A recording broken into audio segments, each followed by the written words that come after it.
Have you ever wondered what makes a battle truly decisive? It's not just about who wins or loses on a single day. A decisive battle is a historical earthquake, a moment where the future of nations, empires, and even entire civilizations hangs in the balance.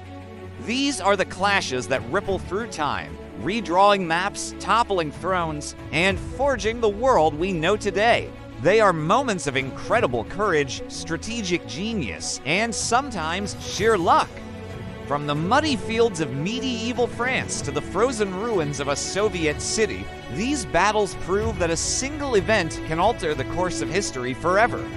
So, join us as we journey back in time to witness three of the most pivotal military confrontations ever fought and discover how their outcomes continue to shape our world. Our first stop is the year 1415 in the rain-soaked fields of northern France, the Battle of Agincourt. Imagine this: an exhausted, sick, and vastly outnumbered English army, led by the charismatic King Henry V, is cornered by the flower of French nobility. The French knights, clad in heavy plate armor and supremely confident, outnumbered the English by at least 3-1. On paper, it was a guaranteed French victory. But Henry V had an ace up his sleeve, the English longbow. As the arrogant French knights charged across the muddy, churned-up battlefield, they became sitting ducks. The terrain, turned into a quagmire by heavy rain, slowed their advance to a crawl, making them easy targets for the relentless storm of arrows unleashed by the English archers. These arrows could pierce through the weaker points in their armor, causing chaos and panic. The French charge collapsed into a disorganized, suffocating mass of men and horses. Agincourt wasn't just a stunning underdog victory, it was a revolution in warfare.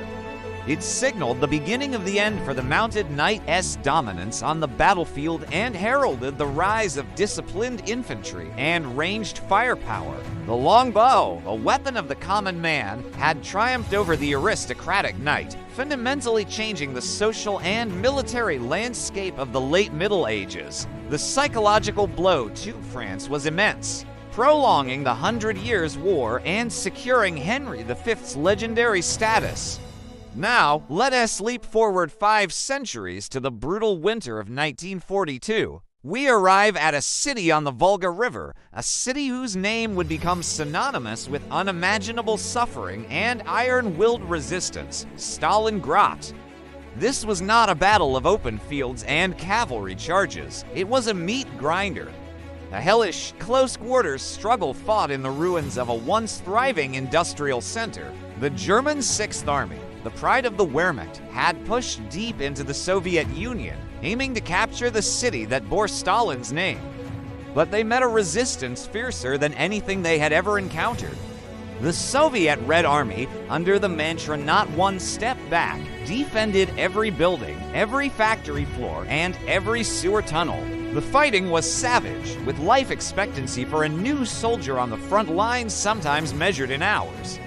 While the Germans were being bled dry in the ruins of the city, the Soviet High Command, led by General Georgy Zhukov, was preparing a masterstroke. In November 1942, they launched Operation Uranus, a massive pincer movement that completely encircled the entire German Sixth Army.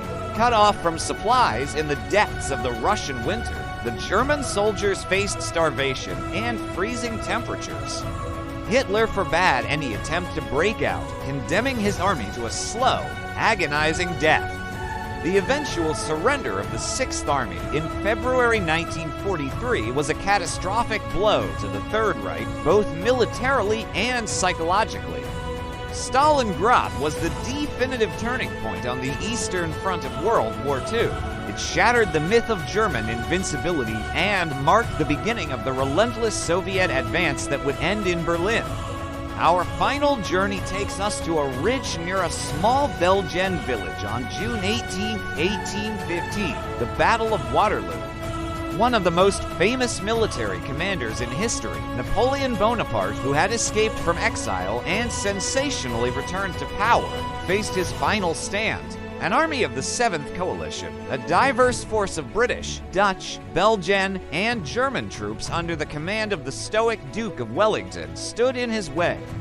Wellington chose his ground carefully, using a ridge to shield his men from Napoleon's devastating artillery. The battle raged all day, a bloody and desperate affair. French infantry columns assaulted the Allied lines again and again, only to be repulsed by disciplined British volleys. The fight for the farmhouse of Hougoumont on the Allied right flank became a brutal battle within the battle, sucking in thousands of French troops. As Wellington's lines began to waver under the immense pressure, the fate of Europe hung by a thread. But then, on the horizon, the Prussians arrived. Led by the tenacious Gebhard von Blücher, the Prussian army, which Napoleon thought he had already defeated, slammed into the French flank. Caught between Wellington's army to the front and the Prussians to the side, Napoleon's elite Imperial Guard made one last, desperate charge. When it was broken, the French army disintegrated. Waterloo was the final act of the Napoleonic Wars, a conflict that had engulfed Europe for over a decade.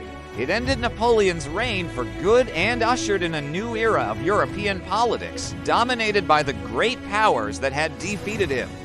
The concert of Europe that followed would maintain a relative peace on the continent for nearly a century, shaping the borders and political alliances that would lead into the modern age. From the longbows of Agincourt that challenged the medieval order, to the urban warfare of Stalingrad that broke the back of the Nazi war machine, to the final cannon shots of Waterloo that ended an emperor's dream, these battles were more than just military encounters.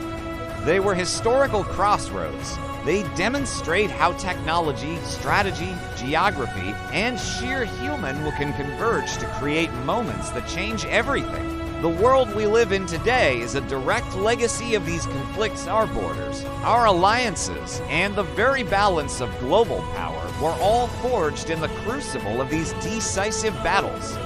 They remind us that history is not a gentle stream, but a powerful river that can be violently diverted by a single, momentous day. Thank you for watching. If you found this journey through history fascinating, please like, share, and subscribe for more deep dives into the events that shaped our world.